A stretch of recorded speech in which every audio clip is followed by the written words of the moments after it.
like prison, like, but literally, and it was co-ed, so like it literally was like prison. We got commissary, like. But that's the thing I've heard too, is like people that do have mental breaks will like go commit themselves because they don't know what to do. Well, and then so like, that was kind of that was the biggest mistake of my life. Oh gosh, yeah, we can. All right. We can get into that. So let's get started. Okay. Hey everybody, welcome back to the Unmasked podcast. I'm Chris. I'm Kaylee. And today we have with us our special guest, Andrew. He is a pediatric nurse, or pediatric psychology nurse. So he works with children in diagnosing and bringing different therapies to children that struggle with mental health issues. Sorry, I didn't hit record. I'm Andrew. I am a pediatric psych nurse. I work with children and adolescents all the way from as young as 3 all the way up to their 18th birthday, basically. And that's primary specialty. I've been working with children and adolescents for most of my professional career in inpatient psychiatric units. Can I ask you something before we get into it? Sorry, didn't mean to cut you off. Of course. What made you get into the pediatric realm of it? Sometimes, like, from the way that I've like heard of things versus like, especially from my coworkers who have also worked in like the adult world. For me, adults kind of seems a little bit more like symptom management. Like, there's no real great foundational support. There's no real, it doesn't feel very therapeutic in a sense. So for me, I always wanted to get to a point where you could really help the kids when they're young because they're so formative at that age. And so even as a teenager, you still are in your formative years. So you're still developing psychologically, you're still developing your personality, you're still developing very core aspects of who you are in a social aspect. And so being able to get to them from a younger age, for me, it's more gratifying to see someone who like maybe comes to a unit, like our unit, like a few times or whatever, and then they don't come back because it's like, that means it worked, or to some degree, they're no longer in that state of mind where they're in a huge crisis to where they need to be hospitalized because of it. So that's, to me, it was just more rewarding. Yeah. So do you think working with children and diagnosing early, helps more people on average than being late diagnosed per se, and then having to struggle for so long and then finally being like, well, maybe there's something wrong with me?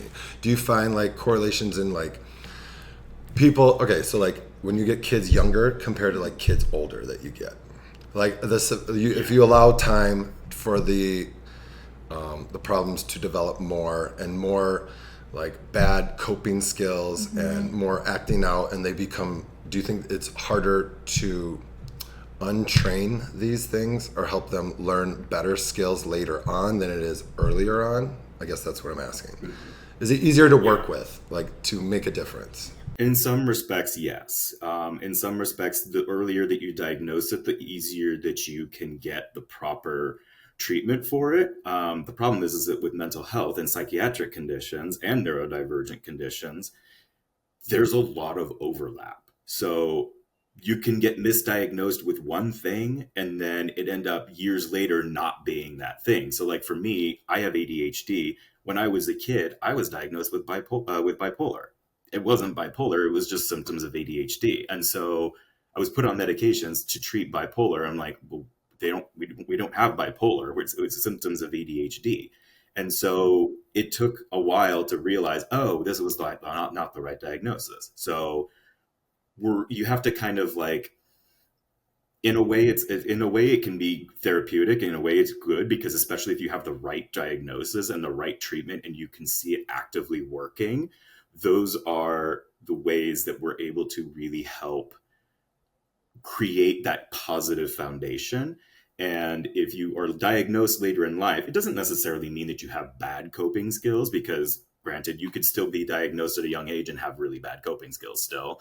But the thing I always say with coping skills is that if you have somebody who has a negative coping skill such as self-harming or prone to aggression or things like that. You cannot replace a bad coping skill with some that works for this person with something that is less effective. It will never work.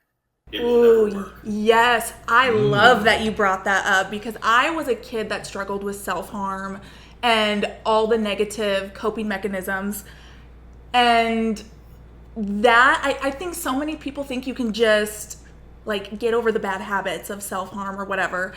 Right. But I like that you brought that up, that there does need to be a replacement that is of equal value to that person. And so even though we classify it as like a self-harm of like, oh, they're cutting themselves, they're scratching themselves, they're hitting themselves, whatever it may be, that to them is regulating. Like when an autistic person engages in self-harm, it means that they're dysregulated. They're trying to find a way to bring themselves back to their normal.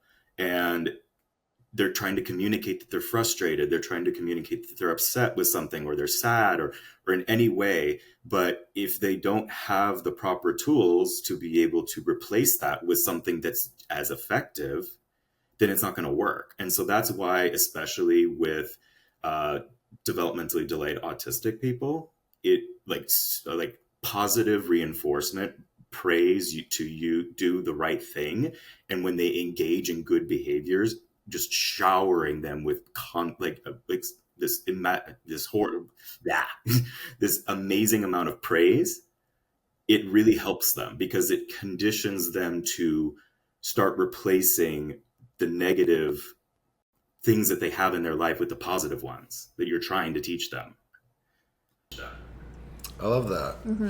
And that's why I see a lot of like adult stim toys now. Like there's that lighter sleeve, or like they have little pokies all over it, and you just squeeze it, and it won't break the skin, but it'll hurt at least. And it's just like, I need one of those sometimes. I know, I've seen that on TikTok. I'm like, wait, I kind of want to buy one. They're so smart. We should get that guy to come on here. Yes. And because I see him at like prides and stuff in his videos, he'll like go and hand them out, and he's trying to get his name out there. But I think it's such a good thing because me personally, like I will reach that level of frustration where I don't even know where it's coming from, but it's from overstimulation, my mind running.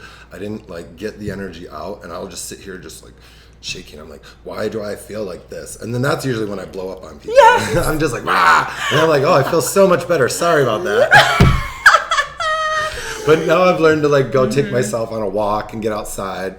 But it's those kind of things where you also have to be aware that it's coming, you know. Yes. And well, let's start with this. With diagnosing, what do you see misdiagnosing a lot of? Now, me personally, I always thought bipolar was kind of like this cover thing, like diagnosis that's like, I don't know, but it goes under this umbrella. That's what I first got diagnosed with. If we damp you down, at least you're not doing anything that we don't like, or you don't like, or we don't want you to do. And I feel like it's usually other things that are being overlooked when bipolar is being diagnosed, because I know many people that have been diagnosed bipolar, then later not even being it. So I'm like, what even is this diagnosis? Is it just a scapegoat that's like, well, we'll sedate them. Right, can't go wrong with that. What is your take on that kind of behavior or that activity within the realm that you work? So it's important, especially with bipolar, to note that there's two different types of bipolar: bipolar 1 and bipolar 2. Bipolar 2 is typically more the depressive symptoms. So there's a specific criteria that we use to diagnose people with certain types of mental health conditions.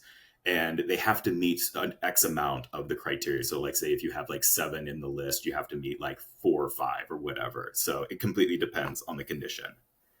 And with bipolar, especially in younger kids, because bipolar is it's a biological condition. It's not something that is learned. It is something that you have an imbalance in your brain chemistry that fluctuates. And so with that, such as like we can use mood stabilizers such as lamotrigine, which is a typical mood stabilizer, or like lithium was a common one. Depakote, that's also another common one. Those are medications that we can use to help to stabilize brain chemistry, or we could also use low doses of antipsychotics such as Abilify or Risperdal or things like that. So we use those to be able to stabilize brain chemistry and try to help regulate the swings of the emotions. But the reason why they get so diagnosed at a younger age, and a lot of doctors are actually kind of reluctant to diagnose young kids with bipolar, because again, they can grow into something else, and so it ends up being like, okay, it wasn't actually bipolar because now we know, this was something else. And so when we have those conditions that are being diagnosed too early and then we start treating it and the symptoms don't get better, then we end up kind of needing to take a step back and realizing maybe this wasn't something, or maybe it helped for a little bit and then it's like not helping anymore later on. And so when we have kids diagnosed with bipolar at a certain age, we start to kind of question whether or not this was something else, such as the neurodivergence, the ADHD, or if there's like some degree of high functioning autism involved. How are we able, is the treatment working? And can we continue it? Or is there something else that's going on and helping with the underlying conditions rather than just labeling it as bipolar? But bipolar is a true diagnosis. It does exist. And there are people who legitimately need to have that medication stabilization, because that's really one of the best ways to be able to treat bipolar is with medication stabilization and recognizing the mood swings that you have. And with bipolar, the mood swings are not within a day. They're within about a month, several weeks, where you can have more depressive symptoms and then you can go into hypomania. So like you might engage in riskier behaviors that are a little bit more like increased, like hypersexuality is one of the things, or excessive spending of things. So being a little bit more impulsive, but not necessarily incredibly dangerous. Bipolar 1, on the other, Similar to ADHD symptoms, right? they can be. And so impulsivity is one of the hallmark traits of ADHD. And so that's something is like, okay, is the impulsivity there all the time? Or is it fluctuating with these cycles? Well, like the key thing is the cycles. And so do you feel so somebody with bipolar may feel super depressed a lot of the time? They may not want to get out of bed. They may show the classic symptoms of depression or major depressive disorder. And when they show those classic symptoms and all of a sudden they get this surge of energy and then they feel happy, they feel normal, they feel great, they don't want to come down off of it, because when you're in a manic state, you don't want to come down off of it. You feel like you're on cloud nine. And so especially with people who have type 1 bipolar, which is hypermania. So these are the people that they're very grandiose. They sometimes have psychotic features. They think that God is talking to them. They think that they're going to be the president.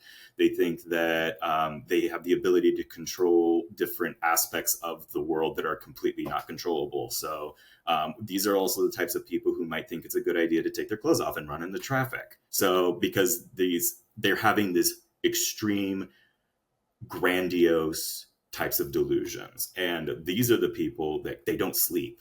So that's one of the hallmark traits of psychotic features, such as bipolar 1 or schizophrenia or other forms of psychosis, is one of the first symptoms is the lesser hours of sleep. And so when we look at neurodivergence versus bipolar, it's important for us to see what are the hallmark textbook differences between the two, and how long are they going on, and how can we differentiate between the two of them? Is this a repeating cycle that's going over a period of like a month, or is it something that's pervasive? So the impulsivity, classic symptom of ADHD, the hyperactivity, which is also another symptom of ADHD, the inattentiveness. Those are all symptoms of ADHD, not necessarily symptoms of bipolar, other than the impulsivity. Well, thank you for clarifying that, because I know that it's such a widely used term, and usually it just means crazy bitch or something like that. No one really talks to you about it. They just call people bipolar. Right. So I feel like it's always been such an overgeneralized term that's never been truly. But I like how you put it. It's the cycles that your extended periods at hypomania, extended periods at mania, extended periods at the major depression, or you're more often always majorly depressed with the extended periods of hypomania. Thank you. So that's why we like having you on here, because it's like you can help clarify. There's so much information out there, and not even the right doctors are educating you on what the problems may be. They just kind of like, here, let's try this, till they figure it out. Yeah. So it's nice to educate ourselves, I feel, so we can tell better. Like, hey, I think I might have this. Well, because you know yourself and your body and your mental health better than anyone.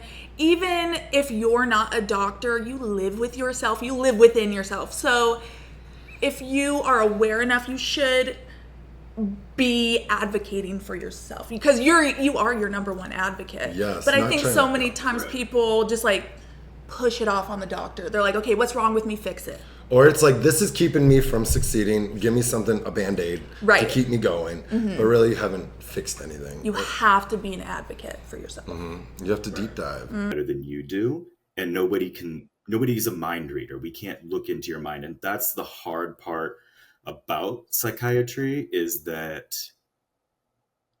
sometimes it is a guessing game. Sometimes we don't know what medications are going to work for you, and there are genetic testing now where we can see what types of medications might work best for you. Sometimes they're expensive though, like they could be $200-$300. I will say it's worth it though.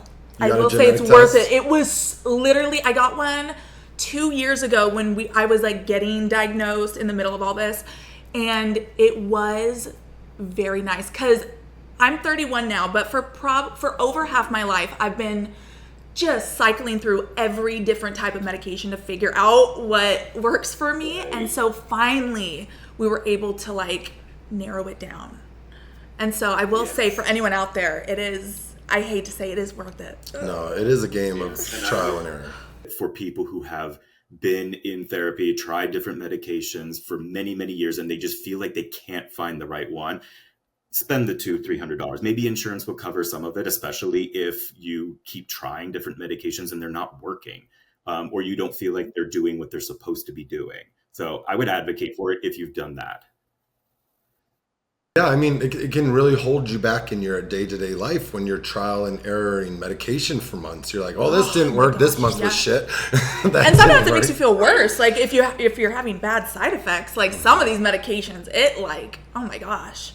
So it definitely is not something to play around with when you're dealing with those type of psych meds. No, and I even feel now, like I've aged, like now my Vyvanse I'm more sensitive to, even though I've lowered my dosage. Really? And it's still like, even at like 10 o'clock at night now, I'm like buzzing. Okay. So I want to find something that better suits me now, like that, the stuff you take. Yes, I like.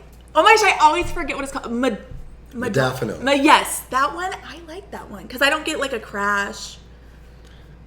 I don't know. It's just like a nice steady. But so back to the diagnosing. Sorry, we got off on tangents. But like you were saying, it's hard to guess what these patients need too, because first of all, psych patients don't know what they're looking for. They just know things are wrong, and they don't necessarily aren't always vulnerable. But then again, you have children who don't even know how to vocalize how they're feeling. Well, and masking. Then on top of that, that was my current psychiatrist. It took her like 6 months before she was finally able to like crack through. And she was like, oh my gosh, you have been masking this entire time, and I know you're masking, but it has taken me literally after work doing research to figure you out. But once she did, it was like everything changed. But she's like, I think that was your problem your entire life. Nobody's ever just given you a fair chance because you just go in masking. So do you get that a lot for kids? Go ahead. What were you going to say? Do you get a lot of kids that just naturally mask without realizing it, and so it makes it a lot harder to diagnose? We'll kind of follow that up with this question. When you were masking, or when you realized that you were masking, were you aware of it? Were you having a conscious effort to create a more societally acceptable version of yourself? Of every day. Oh, yeah, hyper aware, but it's almost to the point where I was like so hyper aware, and I still like deal with this and struggle with it, that I can't stop masking because it's like almost like, what do I do? Like, I don't know how to act. And so that's still a struggle for me. You know what really helps? Age. Now I'm 36 and I just don't care anymore. I'm just like, I don't care if you like me or not. This is me. I'm tired of hiding myself. That's true. Yeah, you just finally get sick of it. For kids, masking, at least in my experience, in the things that I've learned, the reason why people mask is because of traumatic events that have happened with them in social interactions. They want to create a more societally acceptable version of themselves. So they put on this mask, this facade that I'm a normal person. I don't have neurodivergence. I'm not autistic or ADHD. I don't have these conditions. I'm just going to be normal. And it's exhausting because you're creating a version of yourself that's not authentic, and you're trying to conform to the way that society expects you to act. And as a result of it, you're dampening all of these other aspects of yourself consciously. And the brain already takes up an enormous amount of energy that we consume. Like the brain takes up about 20% of the calories that we consume in a day. And I know it is extremely metabolically active. It is a very amazing organ, but it's also it takes up a lot of energy. And so when you are masking, you're basically consuming more of that because you have to try to create a different version of yourself. And it is so almost physically uncomfortable, but you become so used to it. Yeah. So that's really interesting. I wonder if you like took the metabolic rate of like a neurodivergent and a neurotypical. I was thinking that. So like all the people with anxious overthinking, it's just like, that's why you're exhausted all day. It's because you can't stop thinking. And it's one of those situations where it's like you're constantly thinking about what other people are going to think of you.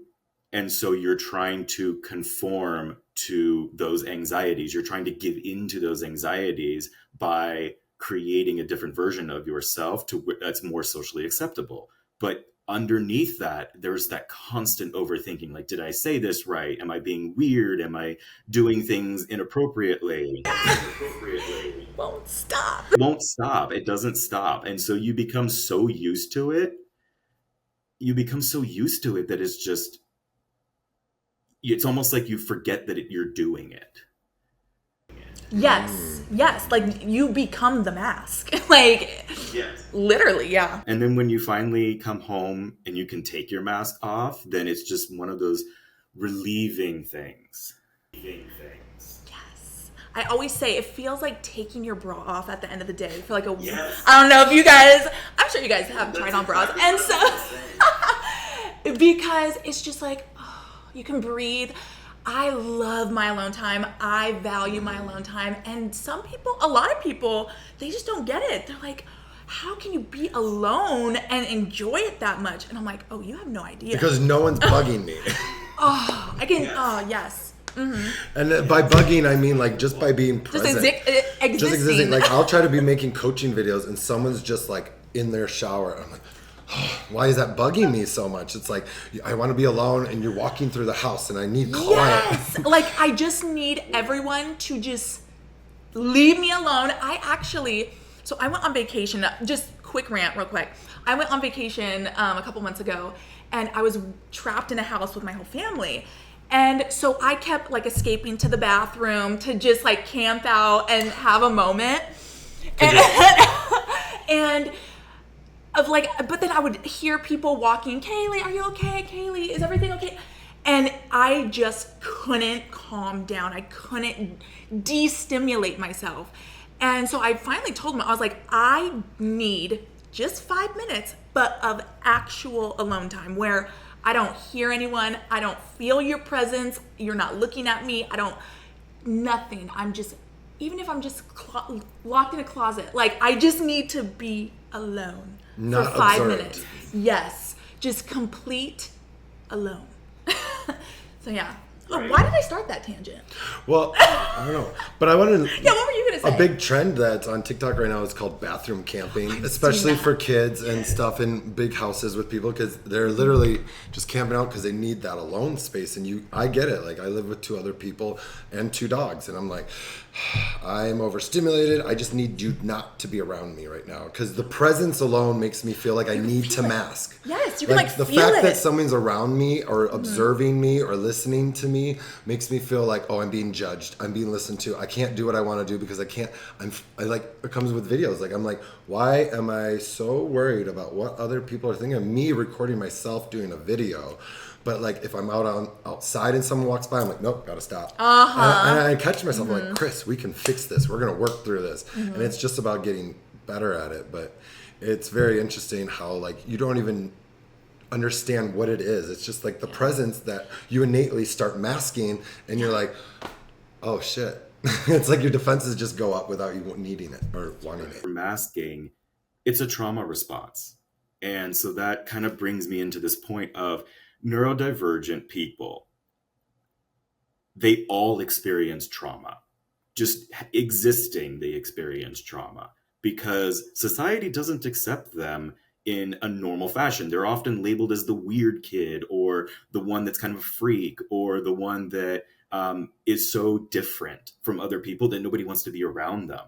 So they have to conform to what society expects of them. And so that's where they learn to mask, if they have the cognitive capability to do so. And it's a trauma response because they've suffered years of bullying and social ridicule, and you need to do this way, or why are you not doing it this way? And so they feel so horrible about themselves that they feel the need to start creating this alternative version of themselves that they can just switch on.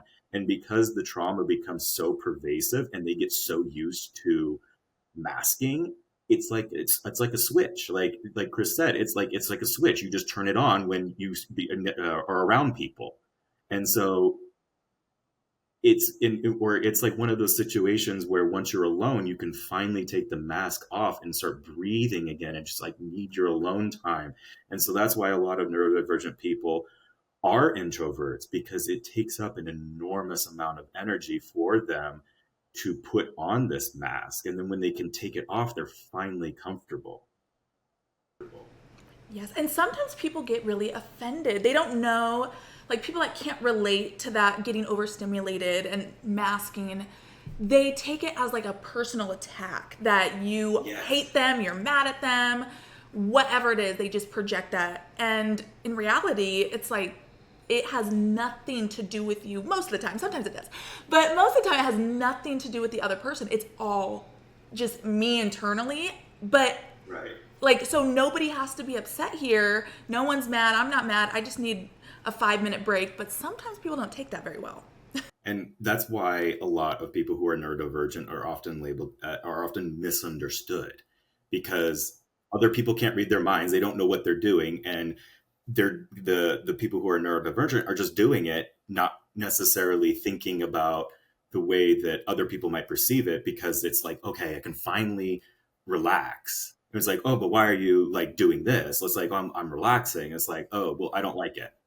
I'm like, okay, so what? And I think that's why before I was diagnosed with ADHD or autism, any sort of neurodivergent thing, I have always just naturally gravitated and surrounded myself with all neurodivergence without even knowing. And I think it's because it was just a natural, I get you, you understand me, let's be friends type situation. Yes. And so, yeah, it makes sense. It especially makes sense now that more people are getting diagnosed and more people know. And it's like, okay, that's why I got along with you. That's why I liked you. Right. But that leads me into... Oh, sorry. Go ahead. Oh, I'm going to change the subject. You finished with what you're going to say. That it's like, especially like we do get along with other neurodivergent people because we don't have to we don't have to put on these masks, or as heavily do we have to put on these masks. So it doesn't take as much energy. And so a lot of people who are coming out later in life, like being um, diagnosed with these things, then they're starting to kind of realize, oh, this is why I was doing these things, or this is why I like these people, because they're also this way. Yeah. But what I was getting to was like what you were saying earlier about how, we get so innately used to masking because as children, neurodivergents are constantly being told no, bad, wrong, you're not doing this right. And so you just ingrain that stuff. So like that was me as a kid until I was 8 and I was put on Ritalin. And, I went through the whole psych testing and stuff, and they're like, yeah, he's ADHD. And my grades went from C's and D's to straight A's. And I went from like the class clown to like super obedient, like good boy, like good son, like I do everything, like I did everything. I was in every sport. Like it was crazy what it actually did to me. But growing up, it's like I was on Ritalin, so you'd take it 3 times a day. And so it would be like I'd get yelled, not to dig on my mom again. But growing up, it was always like, did you take your medicine? Did you take your medicine? Every day, multiple times a day, because it would be me playing or just being myself. Being a kid. And so I learned that through therapy a couple years ago, that it's like, I am not confident in who I am because I was constantly told who I am authentically is not good, that it is bad. And I read a statistic that like neurodivergent children receive over 20,000 more negative responses than a neurotypical child. Yeah. Just from parents alone, I think it was. Usually your parents are your first bully, I hate to say. I do hate to say it. And that's what leads me into, like, what do parents miss? Like, we think bad behavior is bad acting children, or they got a bad attitude, but really a lot of this can be neurodivergence. And what do you think parents miss when they're having a child that misbehaves?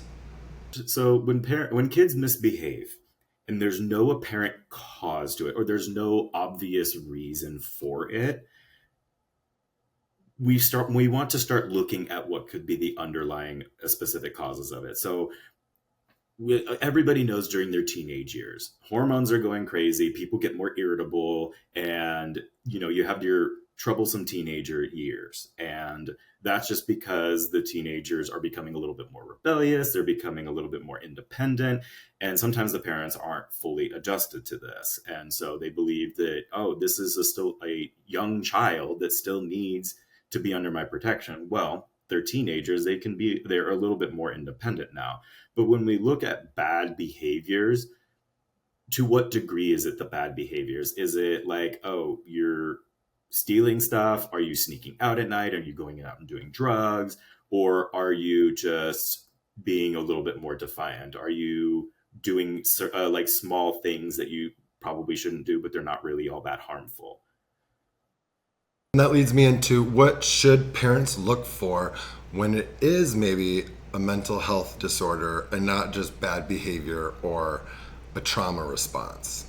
Little bit confusing, because sometimes there are, again, with trauma responses and things like neurodivergence, there's a lot of overlapping symptoms. And as with just mental health conditions in general, there's a lot of overlapping symptoms with these things. So the way that I look at certain things that might throw up a red flag to me is when I'm like talking with kids or talking with patients is, was there a very sudden change in behaviors? If there was a very sudden change in behavior, that to me is a red flag of, oh, something traumatic happened to this person, and that caused them to have a shift in behaviors as a response to that. And so the way that it was kind of told to me when I was kind of in my early years of psych is, a trauma response is a natural reaction to an unnatural event. And so when you have those, and this is a bit of a trigger warning for some people, but with like sexual abuse, when somebody starts to, one of the common traits among sexual abuse victims is they might start soiling themselves as a way to make them, or not showering, or trying to make themselves less desirable. So if they start doing that very suddenly, or they're doing that on a consistent basis, that to me is more of a sign that maybe something happened with this. So when I look for, so like what I encourage parents to look for is, was it a sudden thing, or was it a gradually onset thing? Were the behaviors getting worse and worse over time, or was it something that suddenly started to happen? And so that's what I look for in those specific traumatic instances. And I encourage parents to, if there is a gradual response in behaviors that are shifting towards the negative side, trying to understand why these things are happening, but not necessarily as an acute traumatic event. If your child's behavior shifts very suddenly, that is a red flag that something may have happened. That's great. That's great to know, because honestly, these are things that I feel it's not general knowledge, and we're just like, what's wrong with you? Or, he's just sad. He's just depressed. And parents, even growing up, parents so easily dismiss children's behavior as not important because they think they're acting out, or they're just children. And really, that leads me to my next question. What should parents be asking their children, Like when we talk to our children, like what should we be asking to better clarify? It's really good to know, because like you said, they can't always vocalize. They don't know how to vocalize. But I guess if you could, like an older child, that may be struggling in school, that maybe elementary school was easier, maybe it wasn't a student, but high school got harder, because of the social aspects or stuff like that. Like what should we be asking instead of just inferring?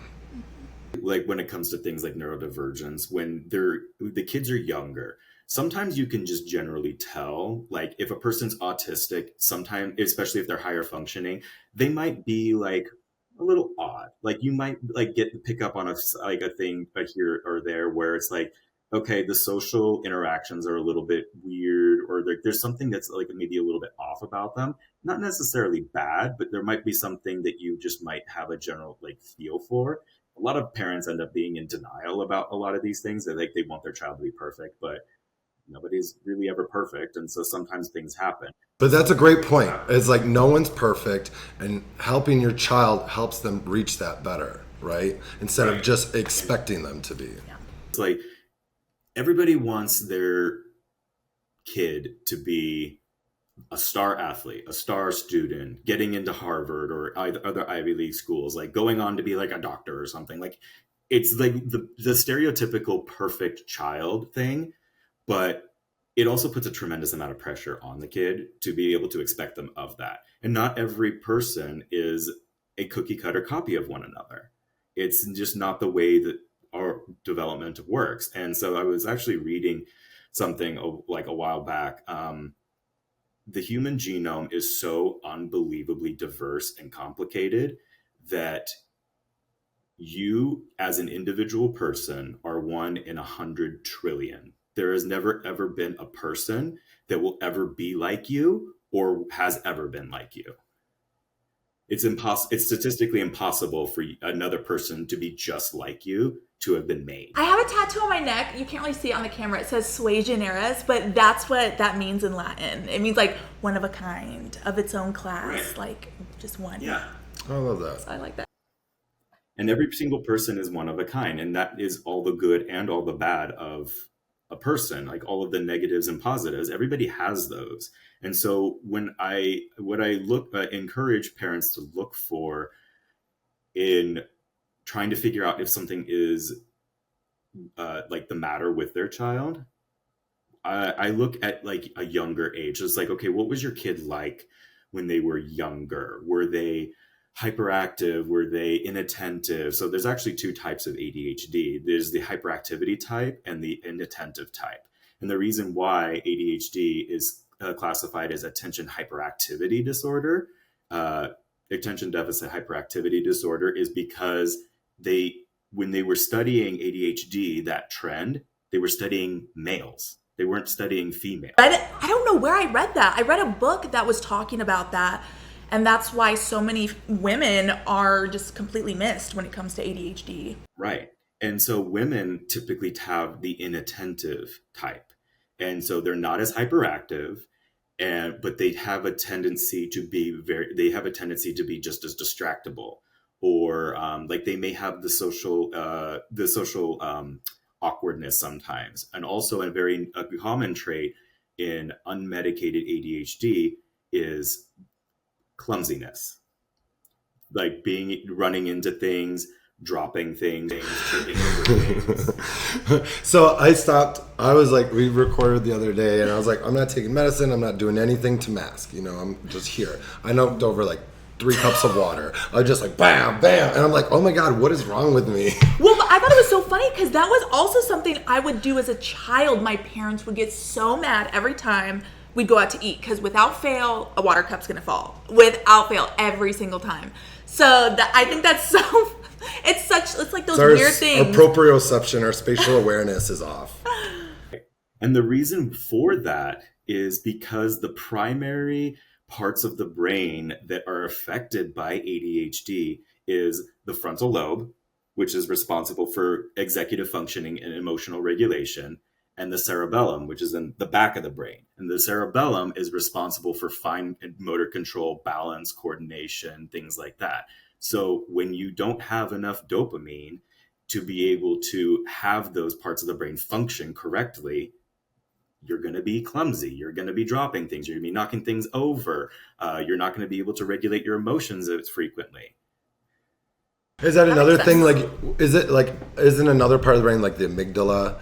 Like, there's less activation of it, or too much activation of it? I don't know. There could be. So the 2 primary parts are the frontal lobe and the cerebellum, but there also could be other parts of the brain that are directly involved, because the amygdala is responsible for a lot of emotional control, such as a fear response. And so what happens is when you have ADHD is a bit of a misnomer. It's not an attention deficit disorder. It's an executive functioning disorder. And so because we don't have enough dopamine and norepinephrine in our brains, the common treatment for it is stimulant medications such as Ritalin, Adderall, Vyvanse, or Mydayis, or things like that. They directly increase dopamine and norepinephrine within the brain. And that essentially, quote unquote, wakes up the parts of the brain that are not functioning correctly. So the frontal lobe and the cerebellum, they are not being properly connected with the rest of the brain because there is a lack of dopamine and norepinephrine that's going on, specifically dopamine, the dopamine is the pleasure, reward seeking, and pleasure, reward, and motivation neurotransmitter. So a lot of the times when you have people who have ADHD, how many times have you gone rummaging through the cabinet because you need something sugary or you need carbs of some kind? That was my first my bad coping mechanism was sugar. Mm-hmm. Or like if you get upset, it's just like, I need chocolate. Yes. Mm-hmm. Yes. I'm constantly looking for dopamine hits all day long. Yes, it's because you don't have enough of it.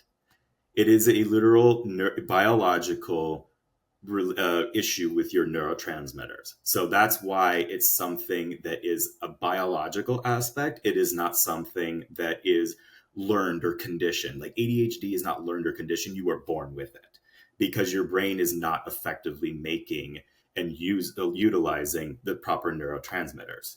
So if you're born with it, you're born with it. If you're not, then you're not. Now, you can have certain other symptoms as a result of a trauma response that might end up looking like ADHD, but then it comes down to what is the root cause of this? Was there a time period in which it started, or did this start from, or was this noticeable in early childhood?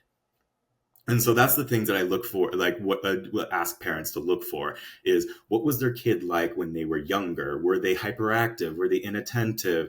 Were they easily distractible? Were they, did they have social interactions that were like a little bit weird or things like that? Were they clumsy? So those are all the things that the doctors will take history of when they're trying to formulate a diagnosis. And it's similar with autism. So autism can be diagnosed as young as 2 or 3. because that's when the social interactions start to take place. And when our basic foundations of our social interactions will start to take place, then we can see, oh, there's something that's going on with this kid. We need to get them tested. And especially for autistic kids, I cannot stress this enough. Early diagnosis and treatment is wildly proven to be so effective in the later years of life. An undiagnosed and untreated autistic person has a much greater chance of not having a successful, thriving life as somebody who is diagnosed at a younger age. That's what I was trying to get at earlier with saying, like, is it more effective to get them in earlier than it is to get them in later in life? And I know it's depending on the morbidity or like the diagnosis, I'm sure too. But that's what I think. Was it you I was talking about the cognitive behavioral therapy stuff too as well? Yes. So it's kind of like that idea. It's like you can start teaching them to be aware, to see when they're having problems, and to learn to cope well and healthfully. Yes. And so with cognitive behavioral therapy and dialectical behavioral therapy, it teaches the kids to recognize their own behaviors and it to help correct those behaviors over a period of time rather than them having a trauma response and needing to mask. So it's kind of like you're teaching them to mask, but in a natural, progressive way, to a point where they still have their core foundation of who they are, but they're able to regulate themselves effectively to be able to be a functioning person. What was that second one you said after CBT? Did you say ABT? DBT. That one I think works a lot better, at least for me. Yeah.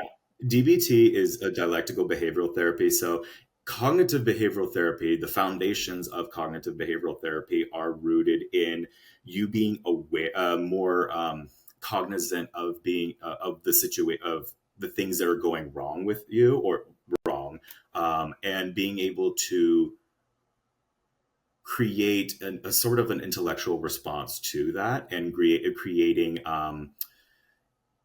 a way of being able to work through it using your cognition rather than just your emotional responses. So if something happens, we have a tendency to just have an emotional response to it. Cognitive behavioral therapy kind of focuses on like, let's stop, think about what's happening and create a response to it that we know is appropriate. Dialectical behavioral therapy is more cause and effect of creating the situation of confronting the issues head on and creating a cause and effect relation of like, if you do, if like, you know that you do this, if you continue to do this, this is what's going to happen.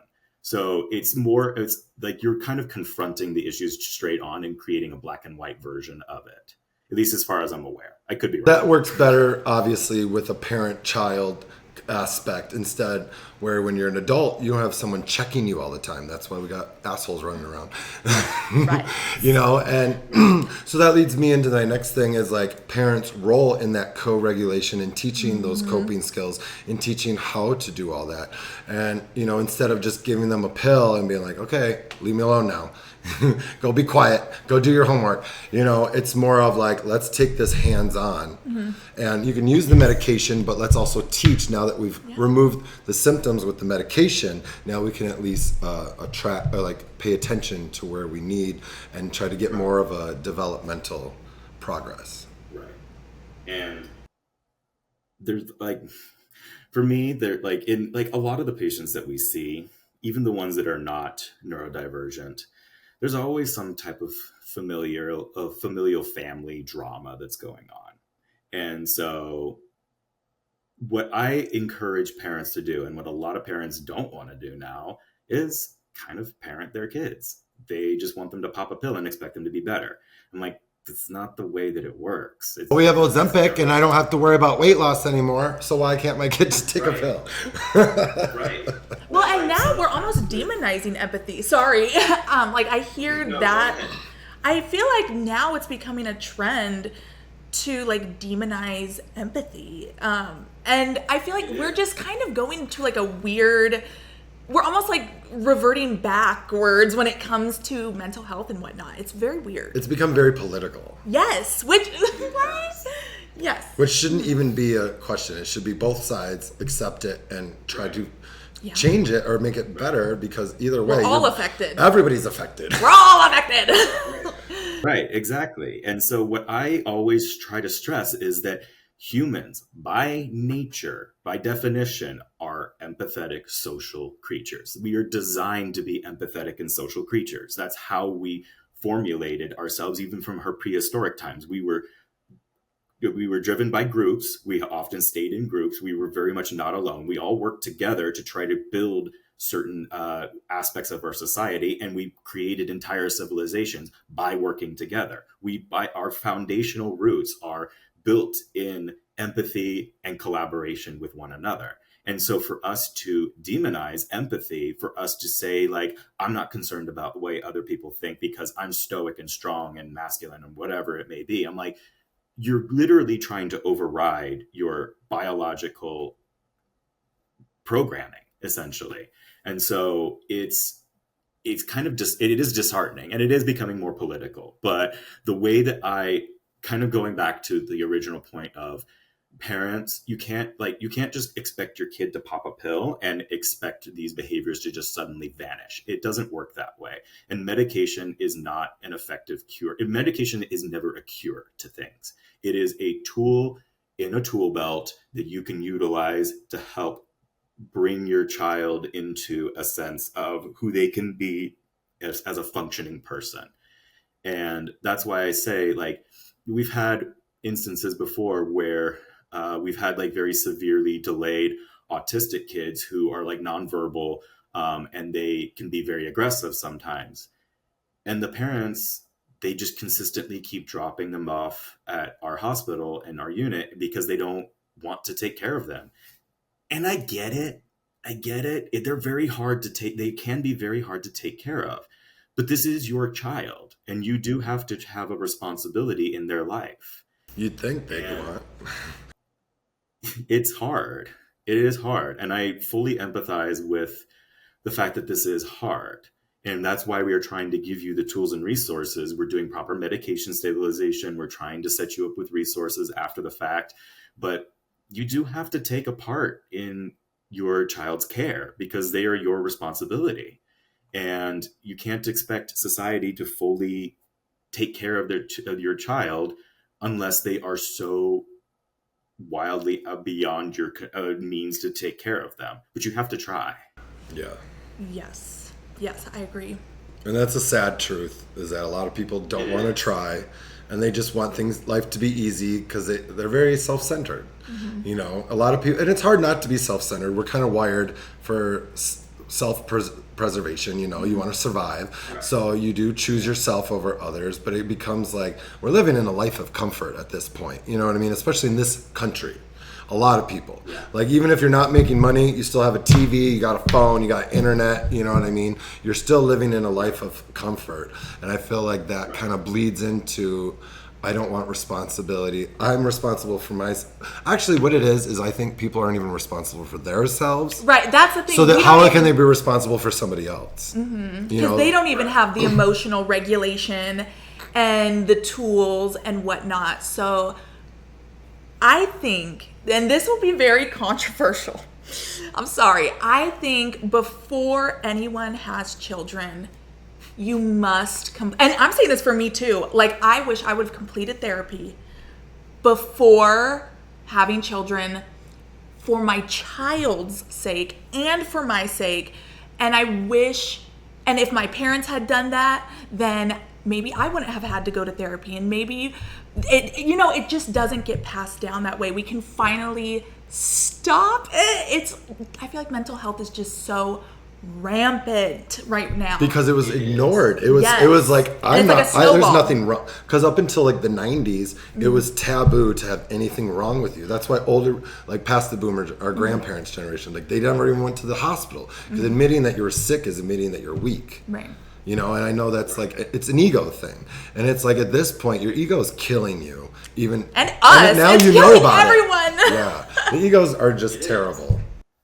And that's why with mental health conditions and things like, trigger warning, suicide, that's why men typically tend to complete suicide more often because they use more lethal means, and because they don't feel like they can get help. And that's one of the big things with men, even back then and even in today's society, where mental health is considered a weakness. Like, you're supposed to be stoic and providing for your family. You're supposed to be the macho, strong man, and you can't show any signs of weakness, or except you can't show any emotion except for anger or anything like that. And everything else is, you're not supposed to do that.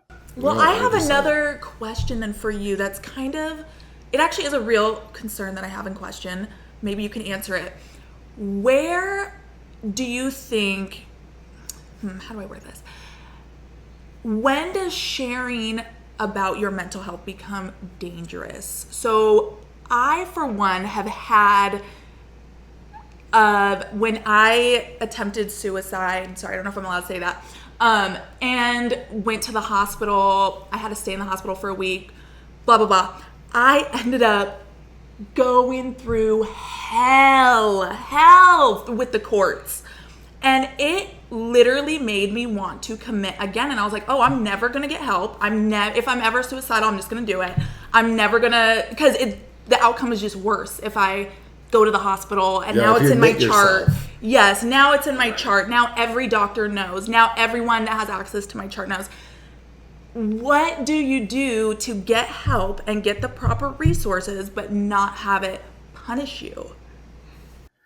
And it is hard. It is from a provider standpoint, from a legal standpoint. Our basis is trying to help people in preserving their life. And oftentimes we get so wrapped up in the sense of, if they've tried once, they're going to try again. And that's not always the case. And so from a court standpoint, from a legal standpoint, at least in California, if you get put on one 72-hour hold, you can't own a gun for 5 years. If you get put on two 72-hour holds, you can't own a gun for life. And so I think it's pretty similar to that. I can't own it. Yeah, I was going to say, I'm not allowed to own a gun. Right. And so but it's also one of those situations where it's like, when we look at, because we see people come in on the 72-hour holds, and I'm like reading the hold and I'm like, what is this? Like, why did you write this? And so sometimes people who write the holds don't understand the repercussions of what is happening when they write those holds. And so it doesn't necessarily always equate to just the firearm related situation. It could be government jobs, like joining the military, getting a government position, or things like that. You can't do that if you've had too many of those. And so it damages you for the rest of your life. It damages your prospects for the rest of your life. And so, to answer your question, I always encourage people to be honest with the way that they genuinely are feeling, especially if they really feel as if though they are unsafe, because safety is our primary concern. And safety has always been our primary concern. And I always tell patients sometimes, especially when they're in a crisis and when they are going through situations where they want to do something that's not safe, I'm like, I'm sorry, but your safety is our number one concern. Your happiness is your second. And so even though we want you to be happy, if what doing is to make you happy is going to make you unsafe, then I'm sorry, we can't do it.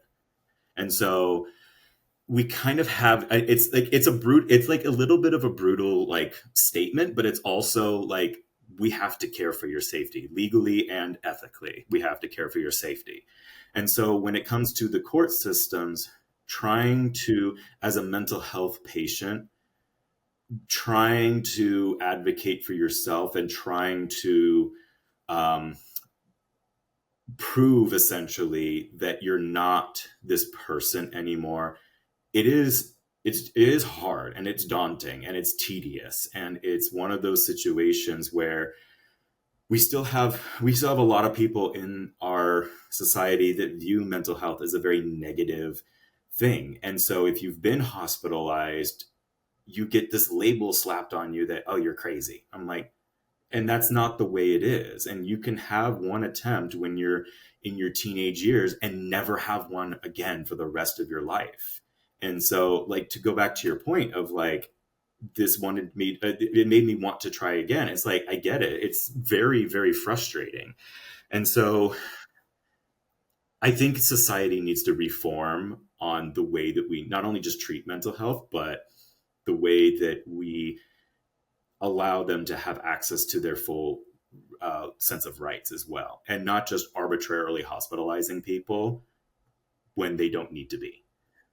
And I think a lot of it starts with self-awareness, especially adulthood. Now, we're just speaking purely adulthood because in childhood you have your parents that are hopefully recognizing this, and that's why you do play a role in co-regulation and understanding and being able to diagnose. But it's like as an adult, we're on our own, and I think it really comes down to making it less stigma, like to need help. Like right now, we're in a form of evolution. I feel like we're praising authenticity, but at the same time, we're questioning it. Like, well, you're a little too crazy. You're a little too this. You're a little too that. So we're still passing those judgments on by saying those things when we comment on people's media and stuff that they're putting out there. They're burying their soul, and there's still the trolls and everyone be like, oh, why are you doing this? Ew, why are you doing this? And of course it's all projection because they themselves don't feel that they can get the help. So they've had to dim that down, so they project onto others.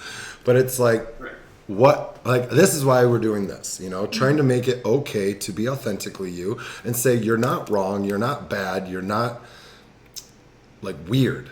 You're just different, and it's about finding what is effective for you. What is an effective tool? What is an effective means? Because you understand you're not happy. And I guess we have to say, it starts with understanding that we deserve the right treatment and we deserve to live a happy life unperplexed. And I feel a lot of people, especially neurodivergents or people of trauma in those situations, they get into this like, oh, I deserve this because I'm such a bad person because of how everyone reacts to me. So I deserve this fate, and it's all like this just societal pressures, Back to the point of like, what should parents look for with their neurodivergent child? Be aware of the symptoms and recognize it early on and get help, get treatment for them early in their years so that they can build a foundation of positive coping skills and positive reinforcement to aid them later on in life. And don't be afraid that your kid is neurodivergent. It happens. It's a part of life. It is a reality of life. And the more that you try to bury your heads in the sand, it's also like, sorry. Yeah. No, go ahead. I'm done. No, but I was saying, like, also it helps you if you see your child as neurodivergent, like it came from either you or the parent, one of the parents, right? And it can maybe help you learn about yourself more and lead a more happy life that's more aligned life that works with you instead of against you. It could be beneficial for your own fate that you do pay attention to your children. Right. And especially not just with neurodivergence, but mental health conditions as well. There is a genetic component, a genetic predisposition to it. And so I was in nursing school, one of my research projects that I had to do, we did a meta-analysis of several different studies that looked into how does trauma affect your DNA. And then we looked into generational trauma as well. And so we found that in these specific studies, they looked at things like sexual assault, adverse childhood experiences, things like that.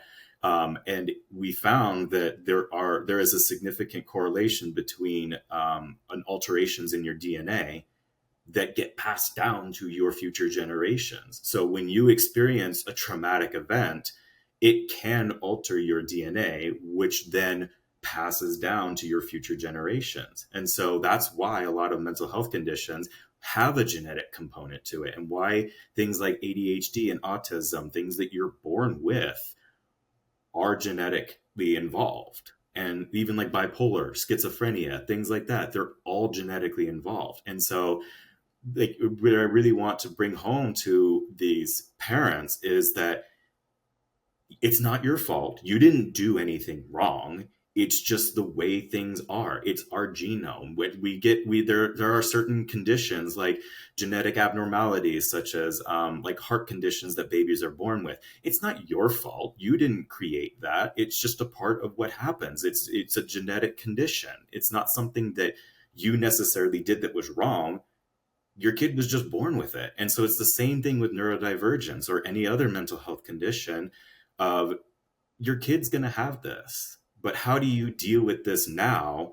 And instead of burying your head in the sand and pretending it doesn't exist, how do you get the treatment for your child, who is your responsibility, instead of just pretending it doesn't exist? Because mental health exists. As much as we don't want it to exist, and in a perfect world, I wouldn't have a job, but I do, because it's not a perfect world.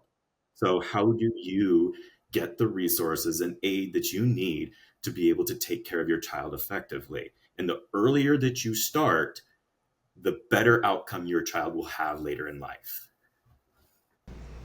Yeah, I agree. I think, do you see, I just have one more question for you. I know we've been holding you up, but do you, It's totally fine.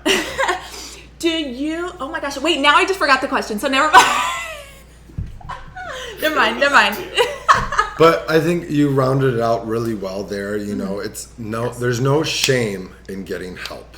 You know, only positive stuff comes from getting help. Like, you only make your life better for yourself by getting the help, or for your child by getting the help early, instead of letting them struggle because you're ashamed of what you may have given them, or ashamed that they have something, or it's a lot of shame, or like not, I feel a lot of the times. It is. And a lot of their parents want their kid to be perfect. They want them to be that star athlete. They want them to get into Harvard and be a doctor or a lawyer or whatever it may be. That's not reality. It happens, but it's not often. And so what I say is, live in the reality that you live in, instead of trying to create this false reality that is not aligned with what's happening right in front of you. Forcing your children and everyone around you to conform to your ego. Ego. Yeah. Mm-hmm. I agree. Right. Instead of trying to like force your child to conform to what society expects of them, because society already puts an expectation of conformity to them as well already. You know, they don't need it from you either. Right. And then you add religion on top of that. You add all these things. It comes from all angles. Yes, you get attacked at every minute, every angle in childhood. And I wish parents would have more conversations, like real conversations, emotionally intelligent conversations with their children, and believe them, ask them questions, get to know your children, be interested, be involved, even if you don't care about their likes and interests. At least pretend. Like, I don't know, I think people have gotten just so self-absorbed, and they just can't be bothered by anyone else, even if it's their own child. Yeah. And especially, I feel like a lot of parents nowadays, they do have that degree of, they have some of a degree of selfishness to them. And I think that it also has to deal with the fact that their parents may not have always been the most emotionally available types of parents, but they tried to give them what you needed, but they weren't emotionally available. And so you feel as if though you don't also have to be emotionally available to your child.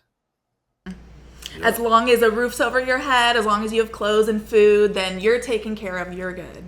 I feel like that's kind of not to like crap on my parents, but yeah, that was kind of, it was like they checked off the checklist, like everything on the checklist. So to everyone else, it looked like it was like a perfect life, but yeah, you get it. Except for emotional availability. Exactly. Yeah.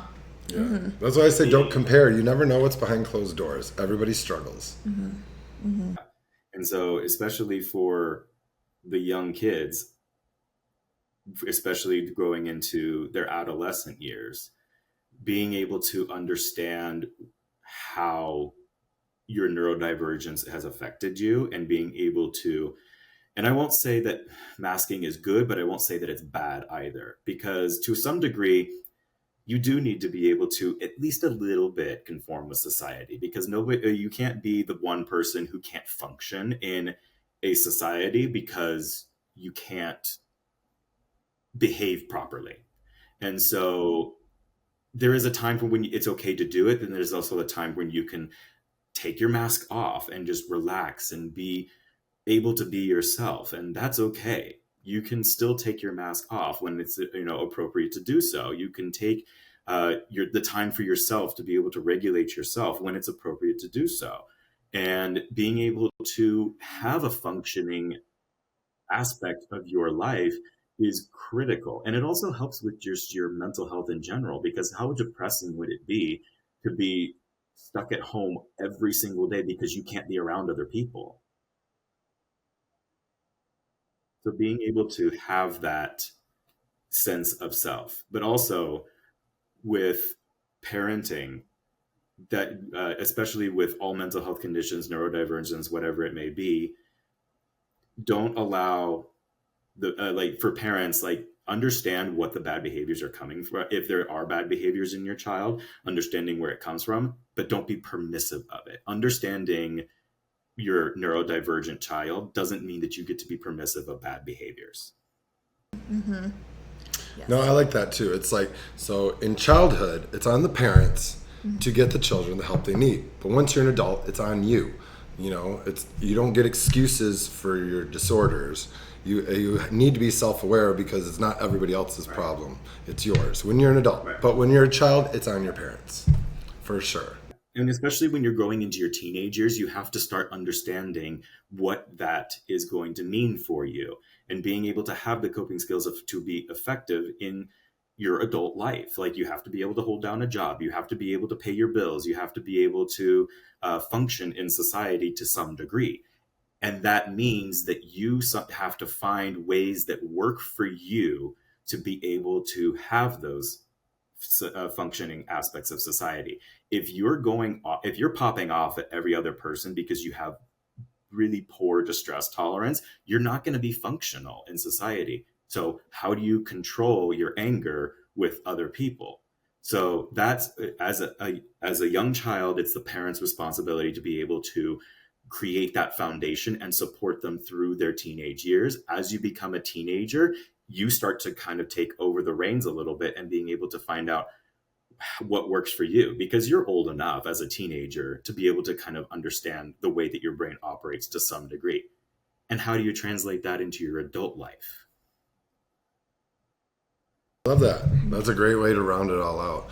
Well, I want to thank you for joining us today. You've been a wealth of knowledge. I know you've been talking your ear off. We've already hit an hour and 15 minutes, and you've dropped so much knowledge and so much usable stuff that people need to know, I feel, and that this is great shift in perspective for a lot of mindsets.